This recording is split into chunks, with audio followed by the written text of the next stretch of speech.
Miarabanao sy ny ankonanao hatrany amin'izao fotoana manokana hiarahantsika mivavaka izao. Ankehitriny dia manasanao aho hiaraka iombom-bavaka amin'ity anio ity, hiaraka hivavaka isika tompoko.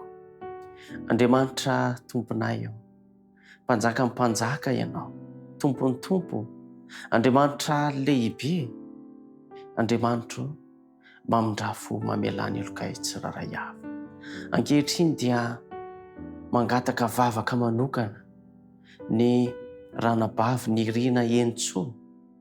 Misaotra anao izy noho ny tantananao ny fiainana tamin'ny lasa, ary misaotra anao izy satria tsapany fa ny vavaka izay nasandrany dia novalianao.